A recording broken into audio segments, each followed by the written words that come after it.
Et pour vous, la culture, c'est quoi? Alors pour moi, le rapport entre la parole et la culture, il est double. D'abord, la parole se nourrit de la culture que l'on a, des lectures que l'on fait. La lecture, c'est ce qui permet de faire jaillir la parole parce qu'elle nourrit notre imaginaire, elle nourrit notre vocabulaire, notre lexique, elle nous permet de vivre d'autres vies, de nous confronter aussi aux idées des autres, et notre parole naît de la culture. C'est le premier mouvement. Et le second aspect pour moi, c'est que la parole fait partie de notre culture et qu'elle féconde aussi notre culture, et nous vivons de la parole des autres, nous vivons des discours qui transforment le monde, nous vivons de la parole qui nous a précédés, qui nous féconde. Nous sommes des nains sur les épaules des géants, comme chacun le sait, et donc nous avons tous des bibliothèques oratoires, nous avons tous des mémoires de discours, à la fois intimes ou personnels, ou des grands discours que chacun connaît et qui ont scandé l'histoire de l'humanité et qui font partie de notre culture. Donc pour moi, le rapport entre la parole et la culture, il est double.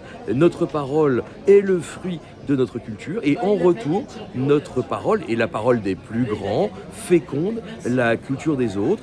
Et donc il est évidemment essentiel que nous valorisions la culture qui fait partie de notre patrimoine, au même titre que l'économie, au même titre que la science. Et donc l'idée de journée de la culture pour célébrer ce qui nous permet de partager la littérature, les arts, la parole aussi, soit justement remis à l'honneur. Merci. Et alors, à titre personnel, et pour vous, la culture, c'est quoi? Pour moi, la culture, c'est une façon de vivre, c'est une condition de la vie. On ne peut pas vivre de façon isolée, hors sol. Nous sommes les héritiers de quelque chose. Et pour moi, la culture, c'est ça. Pour moi, la culture, c'est ce qui nous féconde, c'est ce que nous devons aux autres, que ce soit nos contemporains ou que ce soit ceux qui nous ont précédés. Et c'est ce qui fait notre construction humaine, en réalité. Nous sommes des hommes parce que nous avons accès à la pensée des autres, à la sensibilité des autres, aux émotions des autres.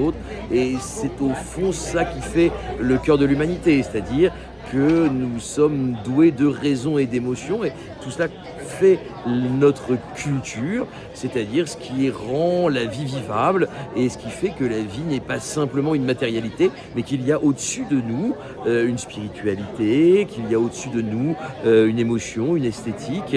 Et donc pour moi, la culture, c'est ce qui me permet de vivre. Merci beaucoup. À vous de jouer, et pour vous, la culture, c'est quoi?